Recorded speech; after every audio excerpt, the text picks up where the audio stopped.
পশ্চিমবঙ্গ রাজ্য সরকারের অধীনে কর্মরত লক্ষ লক্ষ রাজ্য সরকারি কর্মচারী ও পেনশনারদের দীর্ঘদিনের প্রতীক্ষিত মহার্ঘ ভাতা বা ডিএ নিয়ে মমতা সরকারের উপর কিন্তু চাপ বাড়িয়েই চলেছেন সরকারি কর্মচারীরা। একদিকে কখনো কনফেডারেশন অব স্টেট গভর্নমেন্ট এমপ্লয়িজের সাধারণ সম্পাদক মলয় মুখোপাধ্যায়, তো আবার কখনো সরকারি কর্মচারী সংগঠন সংগ্রামী যৌথ মঞ্চের আহ্বায়ক ভাস্কর ঘোষ।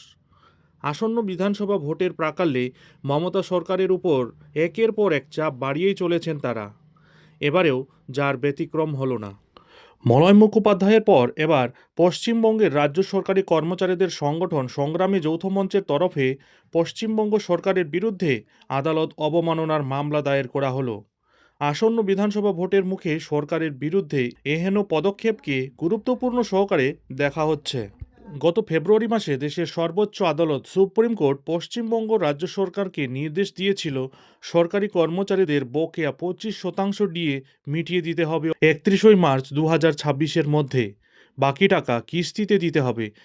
এদিকে সুপ্রিম নির্দেশ পাওয়ার পরেও সরকারের তরফে কোনো হেলদোল না থাকায় সরকারি কর্মচারীরা মারাত্মকভাবে ক্ষোভে ফুঁসছেন। দিন দিন তাদের ক্ষোভ যেন আরও দ্বিগুণ হয়ে যাচ্ছে। রাস্তায় নেমে নতুন করে বিক্ষোভে সামিল হয়েছেন সকলে।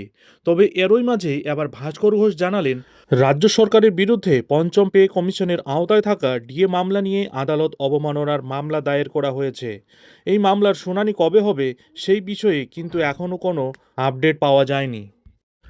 আর এদিকে ভোটের মুখে বকেয়া ডিএ সহ আরও নানান দাবিতে আগামী 13 মার্চ শুক্রবার রাস্তায় নামতে চলেছেন সরকারি কর্মচারীদের একাংশ।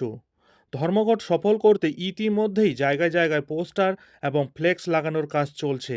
দক্ষিণবঙ্গ থেকে নিয়ে উত্তরবঙ্গেও চলছে সংগঠন মজবুত করার কাজ।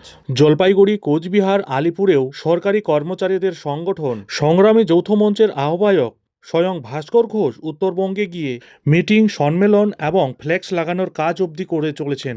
আগামী 13 মার্চ শুক্রবার এই ধর্মঘটের ব্যাপারে ভাস্করবাবু জানিয়েছেন, মঙ্গলবার ডুয়ার্স কন্যার সামনে ধর্মঘটের সপক্ষে ব্যানারও লাগানো হয়েছে। একাধিক দাবি দাওয়া নিয়ে আগামী 13 মার্চ পথে নামতে চলেছেন সরকারি কর্মচারীদের একাংশ। দাবিগুলির মধ্যে রয়েছে সুপ্রিম কোর্টের রায় মেনে অবিলম্বে সমস্ত বকেয়া ডিএ প্রদান করতে হবে রাজ্য সরকারি কর্মচারীদের, যোগ্য এবং অনিয়মিত কর্মচারীদের নিয়মিতকরণ করতে হবে, সরকারি প্রতিষ্ঠানে অবিলম্বে 6 লক্ষ শূন্যপদে স্বচ্ছ ও স্থায়ী নিয়োগ করতে হবে। এছাড়াও সরকারি দপ্তর ও শিক্ষা প্রতিষ্ঠানগুলিতে ডিটেলমেন্ট এবং হিংসা প্রতিমূলক বদলি বন্ধ করতে হবে। সরকারি কর্মচারীরা নিজেদের সর্বস্ব দিয়ে রাজ্য সরকারকে চাপে ফেলতেই এবং তাদের ন্যায্য ডিএ প্রাপ্তির জন্যই রাত দিন এক করে এই ধর্মঘটকে সফল করার নিরন্তর চেষ্টা চালিয়েই যাচ্ছেন। বন্ধুরা ভাবুন, দেশের সর্বোচ্চ আদালত সুপ্রিম কোর্টের সুপ্রিম নির্দেশের পরেও এই রাজ্য সরকার কত তাল বাহানা করেই চলেছে। এই নির্দেশেও যদি এই সরকার না মানে তবে এর ফলাফল যে ভালো হবে না তা কিন্তু নিশ্চিত।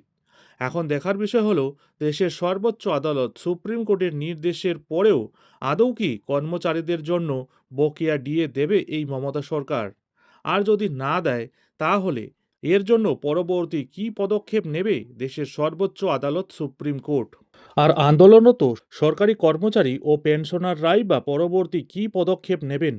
আরও কি চাপ বাড়াবেন সরকারি কর্মচারীরা, নাকি অনির্দিষ্টকালের জন্য ধর্মঘটের পথে হাঁটবেন তারা?